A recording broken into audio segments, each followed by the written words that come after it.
Hello students, welcome to concept classes. So आज का हमारा टॉपिक है problem set 3। So problem set 3 में हमने क्वेश्चन नंबर फर्स्ट जो फिलिंग द ब्लैंक्स के फॉर्म में है वो कंप्लीट कर लिया है। आज हम लोग देखेंगे क्वेश्चन नंबर सेकंड, और क्वेश्चन नंबर फर्स्ट का जो वीडियो है वो ऑलरेडी अपलोड कर दिया गया है। सो अगर आपको वो वीडियो नहीं मिलेगा तो उसका लिंक मैं आपको डिस्क्रिप्शन में दे दूँगा, आप वहाँ से जाकर उसे देख सकते हैं। तो चलिए स्टार्ट करते हैं question number second. So question number second सबसे पहले रीड कर लेते हैं क्या दिया हुआ है। Line L touch a circle with centre O.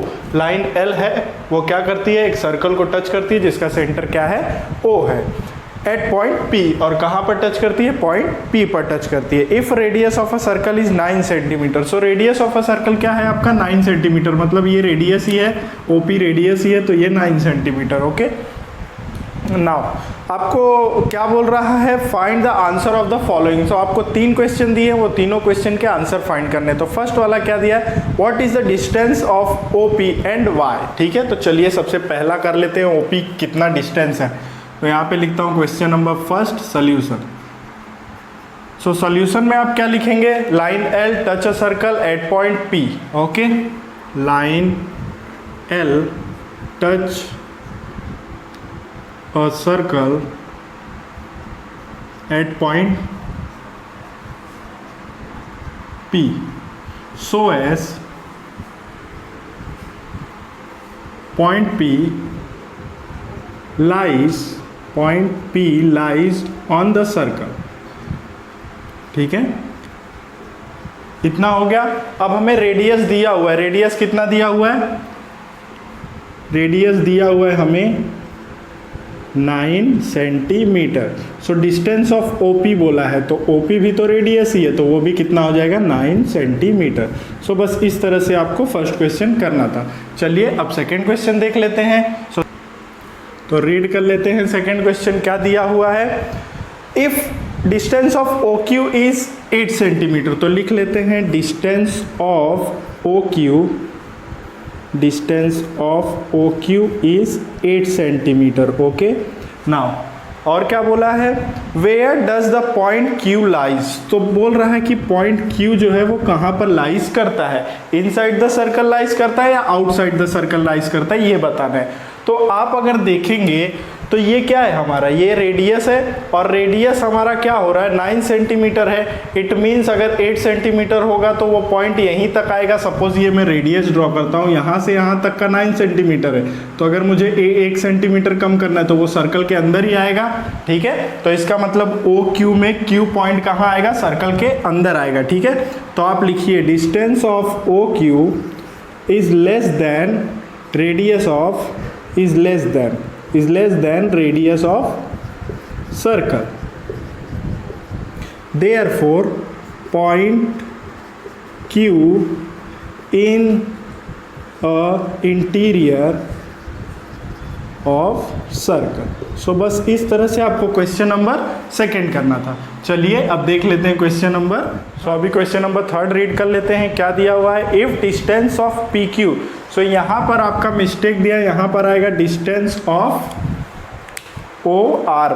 Okay, distance of O R आपको दिया हुआ है 15। ठीक है, नाउ आपको क्या बोल रहा है, how many location of are line on line L. तो क्या बोल रहा है कि पॉइंट आर जो है वो लाइन एल पर कितनी कितनी जगह पर आ सकता है। तो वो 2 ही जगह पर आ सकता है, या तो यहाँ या तो यहाँ। ओके, आगे क्या बोल रहा है, at what distance will each of them be from point P.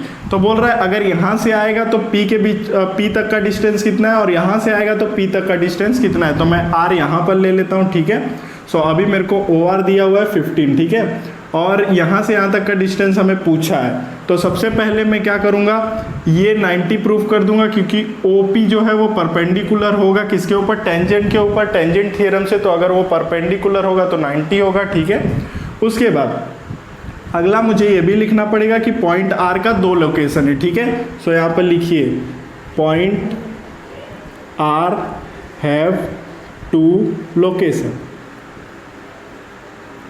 Next OP लिख दीजिए, परपेंडिकुलर है लाइन एल पे,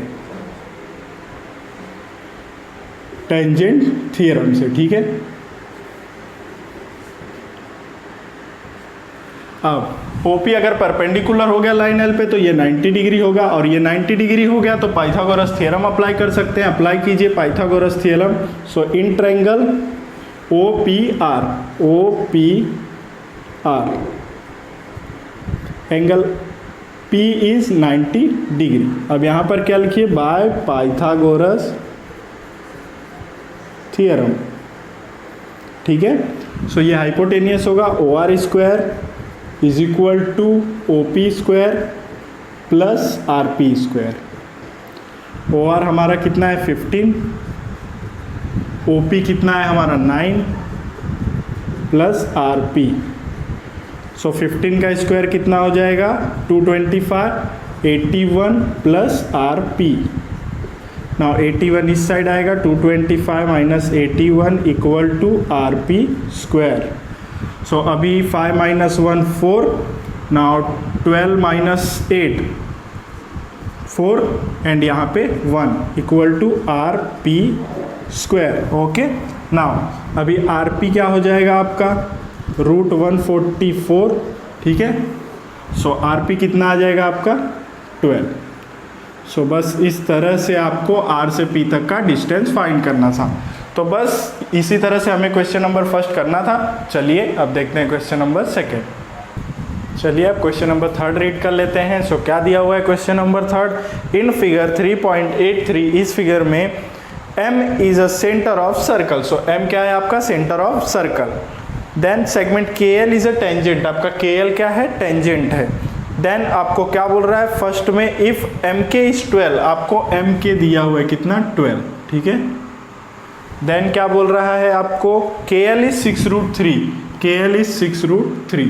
सो देन आपको फाइंड करने बोल रहा है रेडियस ऑफ द सर्कल, तो ये आपका रेडियस ही होगा। सो अगर हम बोल दें कि ML जो है वो परपेंडिकुलर है टेंजेंट के ऊपर, तो ये 90 हो जाएगा टेंजेंट थ्योरम से, ठीक है। फिर पाइथागोरस लगाएंगे तो हमें ये मिल जाएगा, ठीक है। सो चलिए स्टार्ट करते हैं। यहाँ पर लिखिए M is a centre of circle and KL is a tangent, KL is a tangent, okay.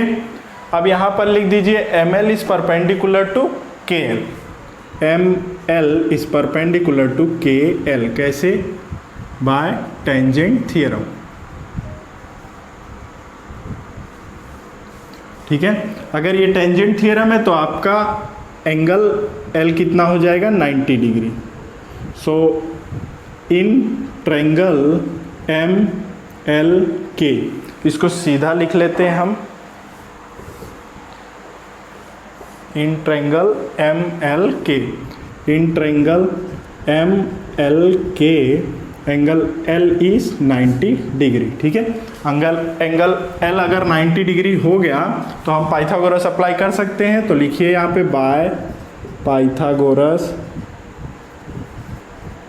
Theorem, hypotenuse क्या होगा MK square equal to ML square plus LK square. MK का वैल्यू क्या है 12 इक्वल टू ML का value पता नहीं है, LK का वैल्यू कितना है 6√3, ठीक है। सो 12 का स्क्वायर करेंगे 144, ML square plus 36 into 3, so 144 equal to ML square plus 108।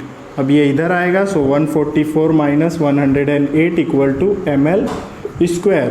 So ML आपका क्या आ गया, ML square equal to 144 minus 108, so ML square equal to 36, ठीक है ना। ML equal to √36, then value of ML is 6। So इस तरह से हमें वैल्यू मिल गया ML 6। और हमें क्या पूछा था फर्स्ट में, रेडियस ऑफ अ सर्कल, तो ML जो है वो रेडियस ही है। तो यहाँ पर लिखिए radius of a circle is 6 centimetre, metre कुछ दिया नहीं है तो बस 6, ठीक है। ये हो गया हमारा फर्स्ट क्वेश्चन। अभी हम करते हैं second question. So second question में हमें क्या फाइंड करने बोला है, find the angle K and angle M। Angle के एंड एंगल एम फाइंड करने वाला है, ठीक है। सो कौन सा, ये वाला एंगल कितने डिग्री का है और ये वाला एंगल कितने डिग्री का है। तो देखिए ये 90 है, अगर ये और ये दोनों सेम होते तो हम बोल सकते थे कि ये एंगल और ये एंगल 45 के हैं, बट यहाँ पर ये दोनों सेम नहीं है। तो आपने थियरम पढ़ा है सेकेंड चैप्टर में 30, 60, 90 वाला और 45 और 90 वाला। तो यहाँ पर 45, 90 वाला तो अप्लाई नहीं होगा, तो एक ही थियरम अप्लाई होगा 30, 60, 90 वाला, ठीक है। सो देखिए कैसे करेंगे, पहले ये एंगल लेते हैं, ठीक है, एंगल के। सो एंगल के अपोजिट अपॉन हाइपोटेनियस करेंगे, ठीक है। एंगल के का अपोजिट साइड अपॉन हाइपोटेनियस का रेशियो निकालेंगे, अगर वो 1/2 आ गया, लिखिए। तो एंगल के अपोजिट साइड अपॉन हाइपोटेनियस, तो आपने पढ़ा था 30 के अपोजिट साइड अपॉन हाइपोटेनियस क्या होता है, half of hypotenuse means opposite side, ml is half of hypotenuse, mk। अगर ऐसा होता है तो एंगल कितने डिग्री का होता है, 30 डिग्री का, ठीक है। सो अगर ये मिल जाता है तो हम बोल सकते हैं ये 30 डिग्री का है, ठीक है। और 60 में क्या होता है, 60 में जस्ट इसका अपोजिट होता है, अपोजिट साइड ऑफ 60 डिग्री में, तो means LK is √3/2 into hypotenuse MK। अगर ऐसा आ गया तो हम बोल सकते हैं ये क्या है, साइड अपोजिट टू 60 डिग्री, ठीक है। तो चलिए देखते हैं क्या आता है। तो सबसे पहले इसका अपॉन इसका रेशियो निकालते हैं, ठीक है।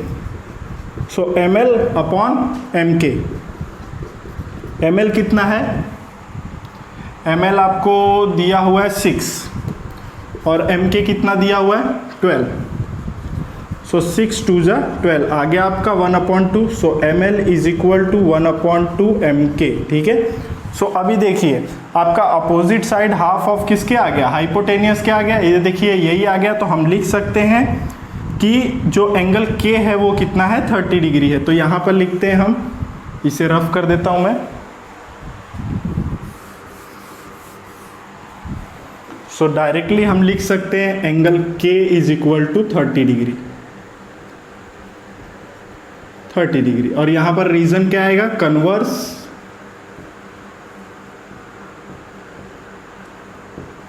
कन्वर्स ऑफ 30, 60, 90, ठीक है।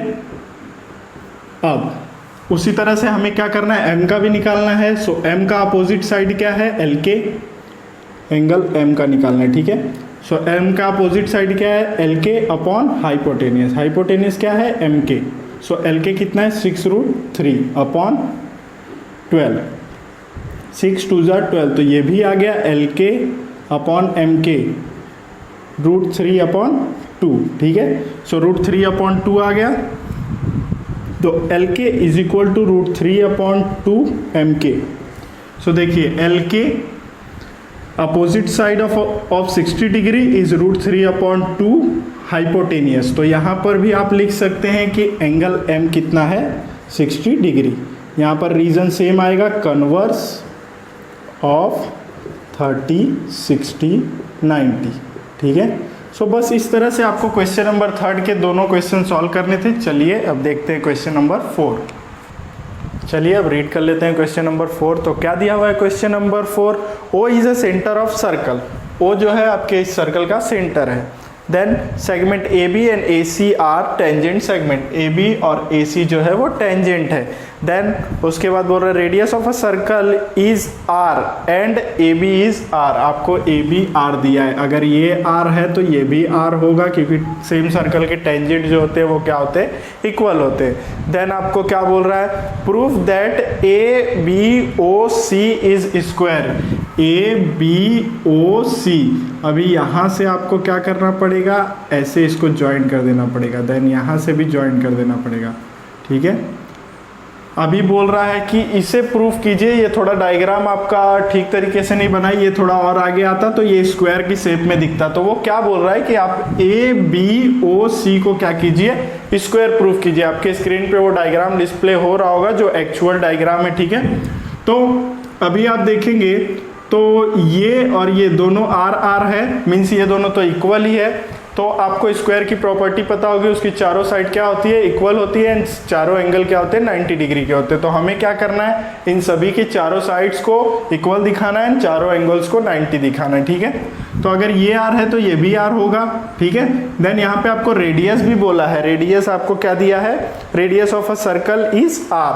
देन आपको रेडियस भी आर दिया, मतलब ये आर है तो ये रेडियस भी क्या होगा, आर ही होगा, ठीक है।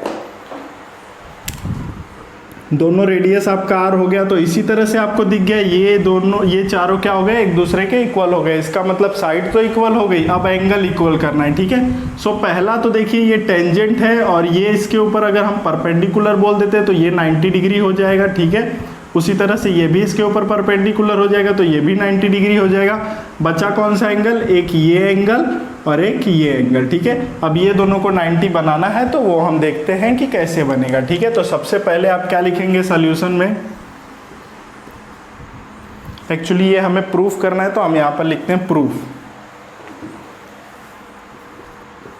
प्रूफ में लिखिए segment A B and segment AC are tangent, ठीक है। देन आपको क्या दिया हुआ है, AB और AC आपको कितना दिया हुआ है, R, ठीक है, ये गिवन दिया हुआ है। देन आपको रेडियस भी दिया हुआ है, लेकिन उसके पहले आप लिख लीजिए कि OB और OC ये भी R दिया हुआ है, ठीक है, ये भी आपको गिवन ही दिया हुआ है। अब अगर आप देखेंगे तो ये और ये टेंजेंट है, ठीक है। सो यहाँ पर लिखिए segment AB and segment AC are tangent, ठीक है। अगर ये टेंजेंट है तो OP जो है वो परपेंडिकुलर होगा किसके ऊपर, AB के ऊपर। तो लिख दीजिए OP is perpendicular to AB and OC is perpendicular to AC, OC is perpendicular to AC। इस तरह से आपका एंगल ACO कितना हो जाएगा, 90 डिग्री, ACO। और कौन सा एंगल, ABO, ये दोनों एंगल 90 डिग्री हो जाएंगे, कैसे, बाय टेंजेंट थ्योरम, ठीक है। अब ये दोनों 90 डिग्री हो गए। देन यहाँ पर भी क्या हो गया, AB AC, यहाँ पर हम सबको एक साथ लिख लेते हैं, AB equal to AC equal to OB equal to OC, ये सब क्या है, R है, ठीक है। अब ये 90 हो गए, ये भी 90 हो गया। देन अब यहाँ पर अगर आप देखते हैं तो ये साइड और ये साइड दोनों R मतलब दोनों साइड इक्वल है, तो ये एंगल ये वाला BAO वाला और BOA वाला दोनों इक्वल होगा, कैसे, आइसोसेलेस ट्रायंगल थ्योरम से, ठीक है। अगर दो साइड इक्वल होते हैं तो उसके अपोजिट एंगल भी क्या होते हैं, इक्वल होते हैं। तो हम लिख लेते हैं, सो ये 90 डिग्री हो गया। देन अभी हम लिख लेते हैं ये एंगल इस एंगल के इक्वल है। उसके पहले हमें ये तो बताना होगा कि ये साइड इस साइड के इक्वल है, ठीक है। सो लिखिए AB is equal to OB, ठीक है। ये हमें कहाँ से मिला, फ्रॉम फर्स्ट, इसको दे दीजिए फर्स्ट एंड यहाँ पर भी लिख दीजिए फ्रॉम फर्स्ट, ठीक है। अब अगर ऐसा होता है तो आपका एंगल BAO इक्वल हो जाएगा किसके, BOA के, BOA के, कैसे, बाय आइसोसेलेस ट्रायंगल थ्योरम, ठीक है। तो अब ये इतना हो गया। देन अभी ये 90 डिग्री दिख रहा है आपको, या फिर आप 90 डिग्री की ज़रूरत नहीं हमें, ये ट्रायंगल अगर हम लेंगे तो ये अगर 90 है तो ये दोनों इक्वल है, तो हम फाइंड कर सकते हैं तीनों का सम कितना होगा, 180 होगा, ठीक है। सो यहाँ पर अप्लाई करते हैं अब इन ट्रायंगल ABO में OB देखिए परपेंडिकुलर है, तो देखिए यहाँ पर OB, यहाँ पर देखिए OP नहीं OB आएगा। OB जो है वो परपेंडिकुलर है किसके ऊपर, AB के ऊपर, ठीक है। सो एंगल B कितना है, 90 डिग्री, यहाँ पे हमने निकाला है, ठीक है। नाउ अभी एंगल B 90 डिग्री है तो हम क्या कर सकते हैं, इन तीनों ट्रायंगल को क्या कर सकते हैं, ऐड, मतलब ये ट्रायंगल जो है, ये triangle ABC, sorry A B O, ठीक है। ए बी ओ को क्या कर सकते हैं, अगर ऐड करेंगे तीनों एंगल को तो कितना आएगा, 180 आएगा। सो ऐड कीजिए angle B A O, B A O, B A O plus angle A B O plus angle B O A equal to 180। क्या लिखेंगे, sum of measure of angle of a triangle, ठीक है। सो अब यहाँ पर B A ओ, देखिए B A ओ किसके equal है, B O A, B O A, B A O, B O ए के इक्वल है, ठीक है। B A O, B A ओ किसके इक्वल है, बी ओ ए के। तो मैं इसकी जगह पे ये पुट कर सकता हूँ। So angle B O A plus A B O, A B O 90 degree है, ए बी ओ 90 डिग्री है तो 90 डिग्री पुट कर दीजिए। B O A as it is रहेगा 180, ठीक है ना। ये क्या हो जाएगा, 2 B O A equal to 180 minus 90। So 2 B O A equal to 90। So B O A equal to कितना आ जाएगा, 90 divide by 2 then 45। So B O A 45 आ गया। सो अगर बी ओ ए 45 है सो बी ए ओ भी कितना हो जाएगा, 45, ठीक है। उसी तरह से ये वाला ट्रायंगल अगर आप लेंगे तो ये वाले ट्रायंगल में सी A O and C O A, C A O and C O ए, ये भी 45 45 आएगा, ठीक है। तो हम यहाँ पर डायरेक्टली लिख देंगे similarly in triangle A C O, ए सी ओ, ठीक है। इसमें क्या हो जाएगा, angle C A O equal to C O A 45 degree, ठीक है। अब हमें क्या करना है, अब हमें इसे और इसे 90 प्रूफ करना है ना। तो सबसे पहले हम क्या निकालते हैं, angle A. So angle A हम निकाल लेते हैं। एंगल ए निकालने के लिए हमें ये वाला और ये वाला एंगल ऐड करना पड़ेगा। तो क्या है, B A O, B A O plus C A O. So B A ओ कितना है, B A O 45 plus C A ओ भी कितना है, 45। ये देखिए सी ए ओ, ठीक है। सो ये कितना हो जाएगा, 90 डिग्री। मीन्स आपका एंगल ए भी कितना आ गया, 90 डिग्री, ठीक है। अब हमें एंगल सी भी निकालना है, सी नहीं ओ निकालना है। बी और सी तो ऑलरेडी है, ए भी प्रूफ हो गया, ए को और प्रूफ कर दें तो हमें ये जो है A B O C quadrilateral वो क्या हो जाएगा, हमें स्क्वायर मिल जाएगा, ठीक है। सो अभी एंगल सी फाइंड करते हैं। तो एंगल सी फाइंड करने के लिए ये वाला और ये वाला एंगल ऐड करना पड़ेगा। सो B O A plus C O A. So B O ए कितना है, 45 एंड सी ओ ए भी कितना है, 45। सो कितना हो जाएगा, 90 डिग्री। सो ये हो गया आपका एंगल सी। सो इस तरह से देखिए, अब ये एंगल, ये एंगल, ये एंगल और ये एंगल, चारों एंगल कितने हो गए, 90 के। देन चारों साइड्स भी इक्वल हो गए। सो हम बोल सकते हैं कि ए बी ओ सी क्या है, स्क्वायर है। हेंस या फिर therefore quadrilateral A B O C is a square. So बस इस तरह से आपको क्वेश्चन नंबर 4 करना था। चलिए अब देखते हैं क्वेश्चन नंबर 5। चलिए अब क्वेश्चन नंबर 5 रीड कर लेते हैं। सो क्वेश्चन नंबर 5 क्या दिया है, quadrilateral A B C D is a parallelogram. तो ये आपका जो कॉर्डिलेटरल है ए बी सी डी, ये पैरेललोग्राम है, ठीक है। It circumscribes are the circle with centre T, ठीक है। Circumscribes the circle with centre T, ठीक है। अब क्या है कि मतलब बोल रहा है कि कॉर्डिलेटरल जो है, क्वाड्रिलेटरल मीन्स पैरेललोग्राम को एक सर्कल चारों साइड पर टच कर रहा है और उस सर्कल का सेंटर क्या है, टी है, ठीक है। Point E F G H R touching point, E F G H touching point है। ए ही आपको दिया है 4.5, ई भी आपको दिया है 5.5, ठीक है। सो देखिए यहाँ पर ए ई जो है वो किसके इक्वल होगा, ए एच के इक्वल होगा। क्यों? क्योंकि सेम सर्कल के दोनों टेंजेंट है। सो टेंजेंट सेगमेंट थ्योरम से क्या हो जाएगा वो, ये टेंजेंट इस टेंजेंट के इक्वल हो जाएगा, ठीक है। उसके बाद ये उसी तरह से यहाँ पर भी होगा, ई बी जो है वो बी एफ के इक्वल हो जाएगा टेंजेंट सेगमेंट थ्योरम से। उसी तरह से यहाँ पर होगा डी एच इक्वल हो जाएगा डी जी के, और उसी तरह से यहाँ पर होगा जी सी इक्वल हो जाएगा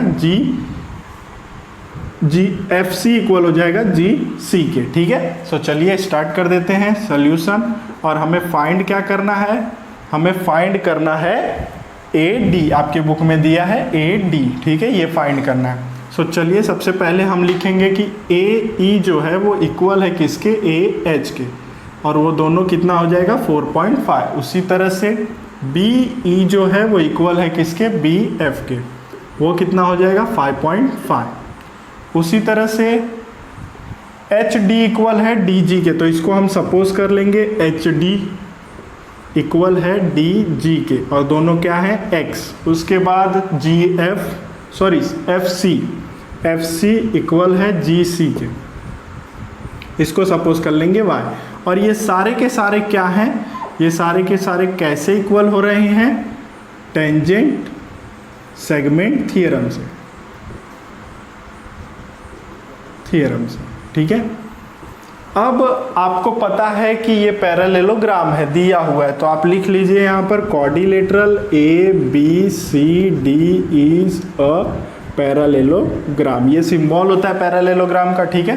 अब आपको पता है कि पैरेललोग्राम की अपोजिट साइड क्या होती है, इक्वल होती है। सो यहाँ पर क्या हो जाएगा, ए बी इक्वल हो जाएगा किसके, डी सी के। रीजन क्या आएगा, अपोजिट साइड ऑफ पैरेललोग्राम, ठीक है। सो अब यहाँ पर ए बी की जगह पे हम क्या लिख सकते हैं, ए ई प्लस ई बी लिख सकते हैं। सो लिखिए ए ई प्लस ई बी। और डी सी की जगह पे क्या लिख सकते हैं, डी जी प्लस जी सी, डी जी प्लस जी सी। सो ए ई का वैल्यू है हमारे पास 4.5 और ई बी का भी वैल्यू है हमारे पास 5.5, डी जी का भी वैल्यू है हमारे पास x और जी सी का वैल्यू है y plus Y.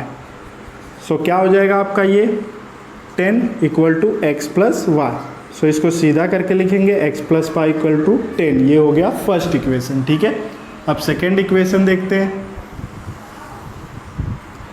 So second equation में भी ये भी अपोजिट साइड ही है ना, ये साइड इसके अपोजिट है, मीन्स ये साइड और ये साइड भी इक्वल होगी।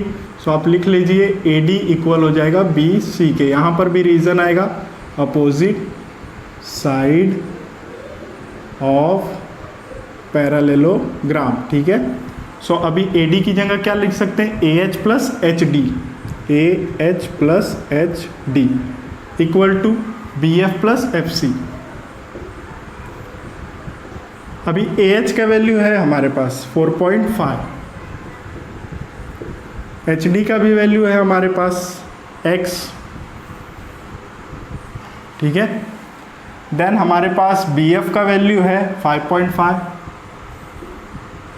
देन हमारे पास एफ सी का वैल्यू है y, ठीक है। तो अभी ये y को इधर ले आइए और ये 4.5 को उधर ले जाए, तो x minus y equal to 5.5 minus 4.5, तो आपका कितना आ जाएगा 1। ये हो गया सेकेंड इक्वेशन।